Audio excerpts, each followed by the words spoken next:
لبيك اللهم لبيك لبيك لا شريك لك لبيك إن الحمد والنعمة لك والملك.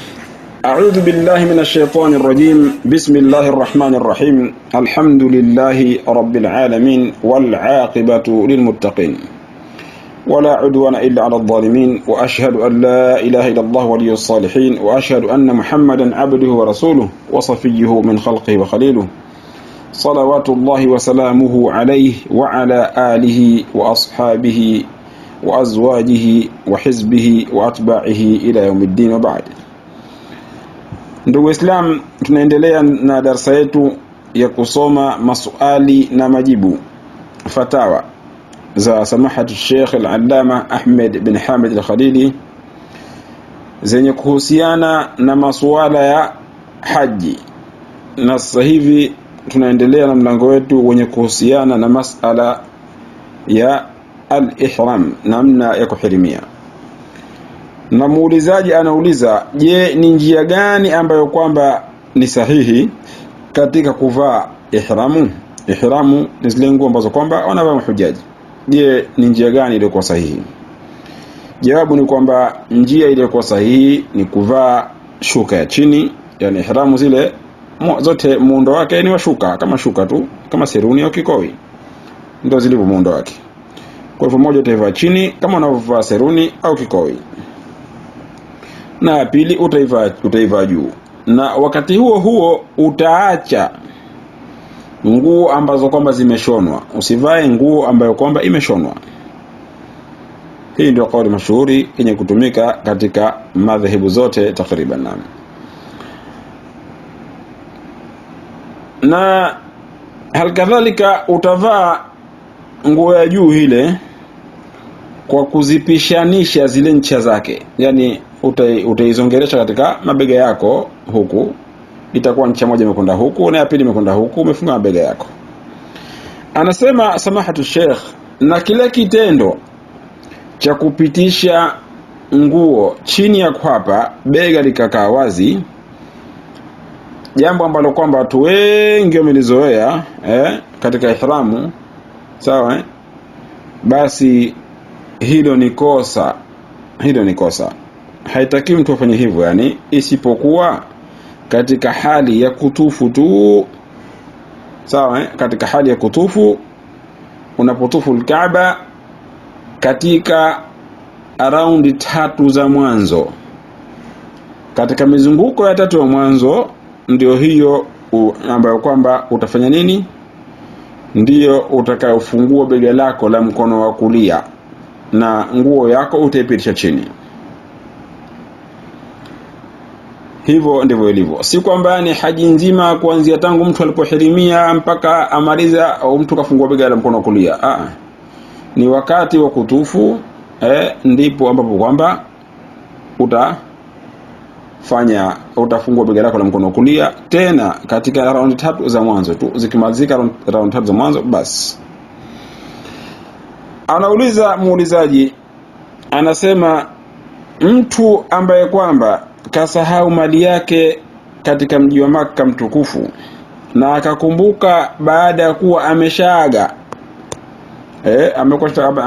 ameshakwenda katika al-Kaaba akafanya tawafu al-wada, halafu na katoka Makka, ameshatoka lakini kasahau mali yake. Je, mtu huyu akirejea Makka inatakiwa arejee hali ya kuwa yeye amehirimia? Ahirimie tena yani?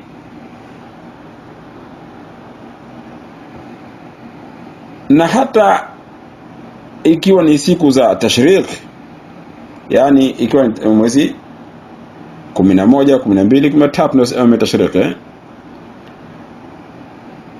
lakini kwa hapa labda itakuwa ni mwezi 13 au 12 ndo ambao kwamba mtu anaweza katoka.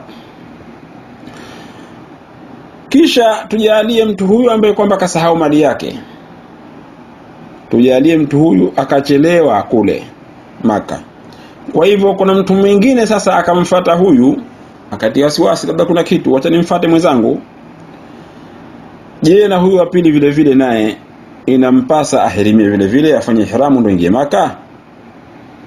Kuhirimia tumesema ni nini ni kufika pale miqat, sehemu ambako imewekwa maalumu pale, unavaa nguo zako za ihramu, unapiga talbia, unaelekea Maka. Hiyo ndio kuhirimia. Sasa je, watu wa aina hii ambao kwamba mmoja kasahau mali na wa pili kamfuata mwenzake, je, inawalazimu kwamba wahirimie yule bwana wa kwanza anaporejea kuchukua mali yake na wa pili anapomfuata mwenzake? Jawabu ni kwamba haimlazimu au haiwalazimu wao kuhirimia kwa ajili ya kuingia Maka tu, ikiwa hawakunuilia kufanya umra. Wallahu a'lam.